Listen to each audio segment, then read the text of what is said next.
Hello everybody, hello dear students, कैसे हैं आप सब लोग। तो आज जो हमारा ये वीडियो है, ये हमारा स्पेशल सेशन जो है वो है जो लास्ट 50 डेज़ बच गए हैं एम्स के एग्ज़ाम के लिए। जैसे कि आपको पता है कि जो एम्स का एग्ज़ाम है उसकी डेट जो है वो है 12 अप्रैल। 12 अप्रैल को जो है एम्स का एग्ज़ाम है। बहुत कम दिन रह गए हैं, लगभग 54 के आसपास दिन रह गए हैं।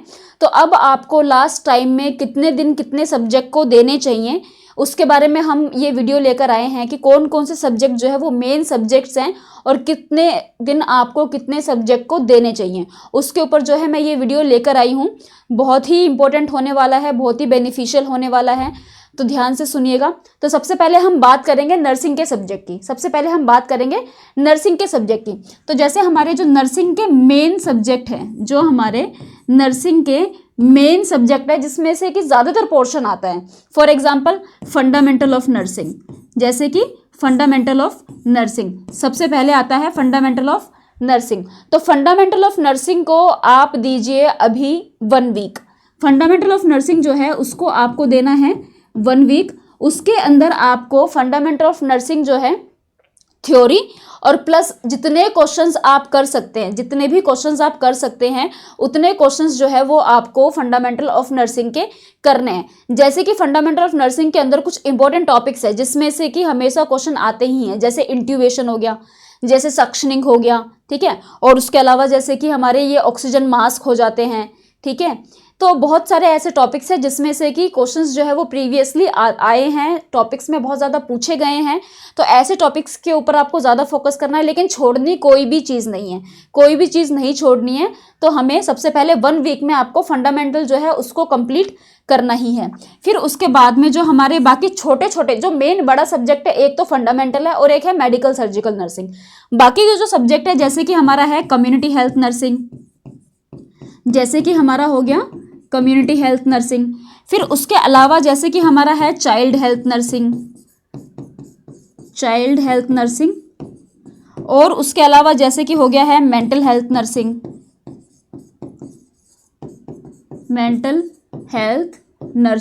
और उसके अलावा जो हमारा सब्जेक्ट है वो जैसे कि हो गया ओबीजी एंड गायनी। तो जो कम्युनिटी हेल्थ नर्सिंग है, जो चाइल्ड हेल्थ नर्सिंग है और जो मेंटल हेल्थ नर्सिंग है, तीनों बहुत ज़्यादा बड़े बड़े सब्जेक्ट्स नहीं है। तो इन तीनों का अगर हम देखें तो 3 डेज जो है कम्युनिटी के लिए, 3 डेज जो है वो चाइल्ड हेल्थ के लिए और 3 डेज जो है वो मेंटल हेल्थ के लिए इनफ है, मोर देन इनफ है। इतने टाइम में आप थ्योरी के साथ क्वेश्चंस आराम से कर सकते हो क्योंकि ये मोर देन इनफ है। कम्युनिटी में जितने भी नए जो प्रोग्राम्स आ रहे हैं, जो संस्थाएं बन रही है, जो योजनाएं बन रही है, उसके बारे में आपको पढ़ना जरूरी है क्योंकि उसमें से क्वेश्चन आता ही है। उसके अलावा कौन सा दिन जो है, जैसे वर्ल्ड हेल्थ डे कब होता है, वर्ल्ड डायबिटीज़ डे कब होता है, वो सारी चीज़ें बहुत ज़रूरी होती है। चाइल्ड हेल्थ नर्सिंग बहुत ज़रूरी है। इसमें चाइल्ड हेल्थ के जैसे माइलस्टोन हो गए, जो चाइल्ड हेल्थ की कॉन्जेनिटल एबनॉर्मेलिटीज़ होती हैं, जो क्रोमोसोमल एबनॉर्मेलिटीज़ होती हैं, उनमें से काफ़ी ज़्यादा क्वेश्चंस पूछे जाते हैं। मेंटल हेल्थ नर्सिंग में जैसे डिफेंस मैकेनिज्म हो गया है, उसके अलावा जो एंटी साइकोटिक ड्रग्स है, जो एंटी साइकोटिक थेरेपीज़ है, फिर हमारा स्किज़ोफ्रेनिया, इनमें से काफ़ी ज़्यादा क्वेश्चंस जो है वो पूछे जाते हैं। ओबीजी और गायनी को भी आप जो है अपना 5 डेज में आराम से कंप्लीट कर सकते हो। तो ओबीजी और गायनी को आप दे दो अपने 5 डेज, ओबीजी और गायनी को आप अपना 5 डेज दे सकते हो। उसमें आप आराम से ओबीजी और गायनी जो है वो अपना कंप्लीट कर सकते हो। साथ में इनके क्वेश्चंस को भी लेके चलना है, ठीक है, जितना हो सके। ओबीजी और गायनी में एक तो पोजीशनिंग के बारे में काफ़ी ज़्यादा क्वेश्चन आते हैं जो कि मैकेनिज्म ऑफ लेबर के अंदर आते हैं। उसमें से काफ़ी ज़्यादा क्वेश्चन पूछे जाते हैं कि जैसे अब बच्चे का बर्थ होना है तो वो ये लेफ्ट ऑक्सीपिटो एंटीरियर में उसका नॉर्मल बर्थ माना जाता है, तो पोजीशनिंग के बारे में काफ़ी ज़्यादा क्वेश्चन आता है। गेस्टेशनल डायबिटीज़ के बारे में, प्री इक्लेम्शिया के बारे में बहुत ज़्यादा पूछा जाता है, ठीक है। और उसके अलावा जो भी एबनॉर्मेलिटीज़ बच्चे को हो सकती है, अगर मदर को कोई प्रॉब्लम है, उसके बारे में, कौन कौन सी ड्रग्स जो है वो बच्चे पे इफेक्ट डालती है, जो टीरेटोजेनिक ड्रग्स होती हैं उनके बारे में काफ़ी ज़्यादा क्वेश्चंस पूछे जाते हैं। तो इन सारी चीज़ों के ऊपर बेसिकली आपको फोकस करना होता है।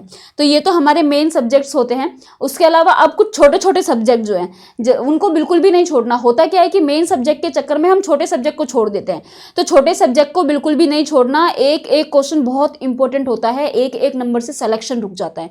तो क्वेश्चन आपको कोई नहीं छोड़ना, हर सब्जेक्ट को करना है, लेकिन क्योंकि ये मेन सब्जेक्ट है तो इनको आपको प्रॉपर टाइम देना है और प्रॉपर इनकी क्वेश्चनिंग करनी होती है, ठीक है। फिर उसके अलावा जो हमारे नॉन नर्सिंग के सब्जेक्ट्स होते हैं, जैसे कि हमारा आ जाता है फार्माकोलो, नॉन नर्सिंग नहीं, जो छोटे सब्जेक्ट्स होते हैं, जैसे कि हमारा एक हो गया फार्मा, फिर आता है हमारा रिसर्च, फिर आता है हमारा न्यूट्रिशन,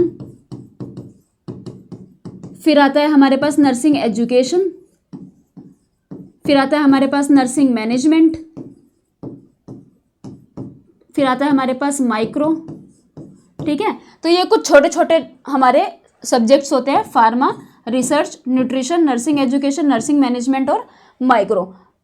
इन सबको मिला के आप 3 दिन में आराम से कंप्लीट कर सकते हो विद क्वेश्चनिंग। विद क्वेश्चनिंग आप इन तीनों को, अब इन तीनों के लिए आपको क्या करने की जरूरत है, क्वेश्चंस करो। जो ये सब्जेक्ट है ना, इन सब्जेक्ट्स के लिए आप इनके क्वेश्चंस करो। आपको इनकी थ्योरी में जाने की जरूरत नहीं है, आप इनके क्वेश्चंस कर सकते हो। जितना हो सके आप इनके क्वेश्चंस करोगे तो आपको एक तो ये पता लग जाएगा कि किस टाइप के क्वेश्चन आ रहे हैं और आपके कंसेप्ट उसी से ही क्लियर हो जाएंगे, क्योंकि इनके इतने एक दो क्वेश्चन आते हैं, उसके लिए ये इनफ है। आजकल रिसर्च पे भी काफी ध्यान देने लग गए हैं, रिसर्च में से भी आजकल काफी क्वेश्चन आने लग गए हैं। तो जो ये छोटे छोटे सब्जेक्ट्स है, इन छोटे छोटे सब्जेक्ट के लिए आप क्वेश्चंस प्रेफर करो। जितना हो सके आप इन सब्जेक्ट के तो आप क्वेश्चंस करो, उसी से आपके कंसेप्ट क्लियर हो जाएंगे, ठीक है। तो ये, और उसके अलावा अच्छा, ये अगर आप पूरा मिलाओगे तो अभी भी देखो 25-30 डेज के आसपास आपका ये सिलेबस जो है ये आराम से हो जाएगा। उसके बाद जो है, वैसे तो अब ये टाइम रिवीजन का ही है, लेकिन मान लो अभी भी कुछ स्टूडेंट्स ऐसे हैं जिन्होंने अभी तक स्टार्ट नहीं किया है, जो अभी तक कंफ्यूज है, भाई हम कहाँ से स्टार्ट करें, कितना टाइम। ऐसा मतलब ऐसा मत करो कि एक ही सब्जेक्ट को लेकर आप बहुत लंबे टाइम तक बैठे हुए हो, उसी को खींचे जा रहे हो, नहीं, इतना बहुत है। मतलब 25 डेज में आप अपना सिलेबस आराम से कंप्लीट कर सकते हो। फिर आपकी जो है रिवीजन स्टार्ट हो जानी चाहिए, जिसमें फिर रिवीजन जब आप दोबारा से इनको करने लगोगे, जब आप दोबारा से रिवीजन करने लगोगे तो दोबारा से रिवीजन करने में फिर आपको इतना टाइम नहीं लगेगा। दोबारा रिवीजन करने में 1 वीक की जगह पर ये 1 डे हो जाएगा। एक दिन में आपकी फंडामेंटल की आराम से रिवीजन हो जाएगी, इन सब की आपकी एक दिन में रिवीजन हो जाएगी, ओबीजी और गायनी इनकी एक दिन में रिवीजन हो जाएगी। इनके क्वेश्चन आप साथ में साथ करते रहोगे तो इनका भी जो सिलेबस है आपका साथ में साथ जो है वो चलता रहेगा। इनका भी जो सिलेबस है वो आपका साथ के साथ ही चलता रहेगा। फिर उसके बाद में आता है, ये तो हो गई बात सिलेबस की, ठीक है, ये तो हो गई बात सिलेबस की।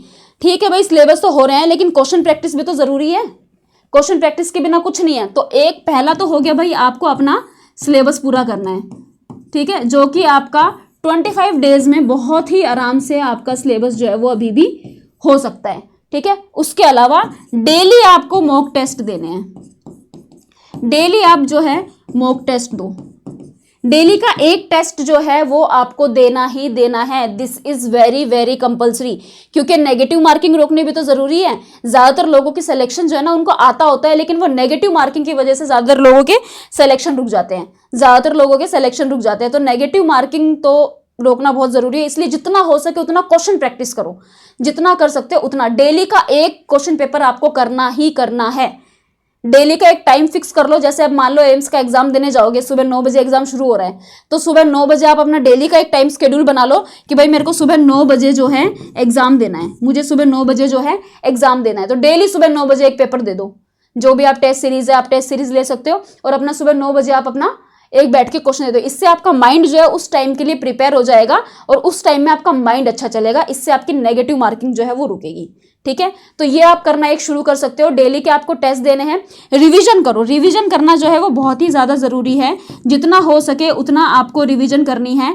ये इतना टाइम में आपका सिलेबस हो जाएगा। उसके बाद जो आपका काम है वो है रिवीजन, ठीक है। इसके बाद आपका जो काम है वो है रिवीजन। रिवीजन आपको किस तरीके से करनी चाहिए, जैसे मॉर्निंग टाइम में आपने एक सब्जेक्ट ले लिया, इवनिंग टाइम पे आपने एक सब्जेक्ट ले लिया, ये ज़्यादा बेटर रहता है, ठीक है। तो रिवीजन के लिए आप क्या करो, जैसे मॉर्निंग में आपने एक सब्जेक्ट ले लिया, जैसे मॉर्निंग में मान लो आप फंडामेंटल की रिवीजन कर रहे हो, तो इवनिंग में आप कोई और सब्जेक्ट ले लो। इवनिंग में जैसे आपने चाइल्ड हेल्थ ले लिया, इवनिंग में फिर आपने चाइल्ड हेल्थ ले लिया। तो इस तरीके से आप रिवीजन करो। सुबह एक सब्जेक्ट ले लो, शाम को एक सब्जेक्ट ले लो, और इस तरीके से आप अपना जितना हो सके रिवीजन करते रहो, और जितना हो सके उतना क्वेश्चन प्रैक्टिस करो। क्वेश्चन प्रैक्टिस करना बहुत जरूरी है नेगेटिव मार्किंग से बचने के लिए। तो इसके बाद जो है 25 डेज में आपका सिलेबस हो रहा है। 25 डेज के बाद 10 दिन तक आपको एक रिवीजन जो है निपटा देनी है सबकी, विद क्वेश्चंस एवरीथिंग। और फिर लास्ट में आपकी एक और फाइनल रिवीजन जो है वो पेपर से पहले हो जानी चाहिए, ठीक है। तो ये आपको अगर सिलेक्शन लेना है तो अभी भी आपके पास वक्त है, अभी भी आप सिलेक्शन ले सकते हो। बस आपको स्ट्रेटेजी फॉलो करनी है। हर सब्जेक्ट को अपना डिवाइड कर लो कि भाई जिस सब्जेक्ट में आप थोड़े वीक हो उसको आप ले सकते हो, ठीक है, उसमें आप 1-2 दिन एक्स्ट्रा दे रहे हो, तो जिसमें आप स्ट्रांग हो उसमें से आप 1-2 दिन एक्स्ट्रा कम कर सकते हो, मतलब ठीक है। मान लो कोई स्टूडेंट है जो कि मान लो कम्युनिटी में कमजोर है और मेंटल हेल्थ में ज्यादा स्ट्रांग है, तो मेंटल हेल्थ में से माइनस करके वो कम्युनिटी में अपना टाइम दे सकता है। तो जितना हो सके उतना टाइम मैनेजमेंट करना जो है वो बहुत जरूरी है। प्लस आपको ये भी पता होना चाहिए भाई मुझे कितना टाइम मैनेजमेंट करके चलना है। तो सुबह आपको एक तो जो है सबसे पहले टाइम से उठना शुरू करना पड़ेगा, ठीक है। तो मान लो आप सुबह आपने शेड्यूल बना लिया है भाई मैं सुबह 6 बजे मैं उठ सकती हूँ, सुबह 6 बजे उठो, ठीक है। सुबह 6 बजे 6 AM अगर आप उठ रहे हो तो 1 घंटा जो है वो आप अपना ब्रेकफास्ट और थोड़ा सा जैसे योगा वगैरह आप कर सकते हो उसके लिए दो। लेकिन 7 बजे आप पढ़ने बैठ जाओ, 7 बजे से 12 बजे तक आप अपनी जगह से हिलो मत।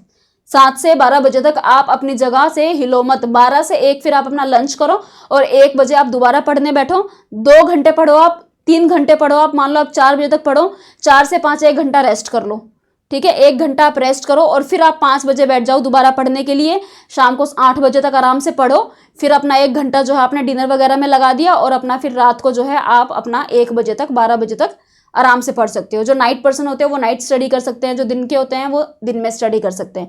तो आपका स्केड्यूल बनना बहुत जरूरी है। दिन में आपको अब जो टाइम बच गया है उसके अकॉर्डिंगली आपको दिन के 15 घंटे पढ़ाई के लिए निकालना बहुत जरूरी है, क्योंकि अब टाइम बहुत ज्यादा नहीं है, बहुत कम टाइम बचा हुआ है। तो दिन के 15 घंटे जो है वो आपको निकालना बहुत जरूरी है, जितना टाइम अब रह गया है। तो अब जो है मेहनत अब आपको बहुत ज़्यादा करनी पड़ेगी। हमारे डेली यूट्यूब पे सेशंस हो रहे हैं, डेली यूट्यूब पे हमारी क्वेश्चन सेशंस हो रहे हैं, तो उन क्वेश्चन सेशंस को ज़रूर ज्वाइन करो, क्योंकि बहुत सारे कंसेप्ट हम आप लोगों के जो है वो उन्हीं से ही क्लियर हो जाएंगे। ज़्यादातर हम जो है टॉपिक्स लेकर आ रहे हैं, जिस टाइप से पैटर्न आ सकते हैं वैसे पैटर्न के क्वेश्चन हम लेकर आ रहे हैं। तो बिल्कुल भी घबराने की ज़रूरत नहीं है, अभी भी आप बहुत कुछ कर सकते हो। मंजिल थोड़ी सी ही दूर है, बस आपको मेहनत करने की ज़रूरत है, ठीक है। तो इसीलिए लगे रहो, सिलेक्शन ज़रूर होगा, बस आपको मेहनत करने की ज़रूरत है। अपना प्रॉपर जो है फोकस के साथ एकदम अपना डेडिकेशन के साथ एकदम तैयारी करने बैठ जाओ। बस कुछ ही समय है, उस दिन को याद करो जिस दिन आपको अपनी मंजिल मिल जाएगी, वो आपका बेहतरीन दिन होगा।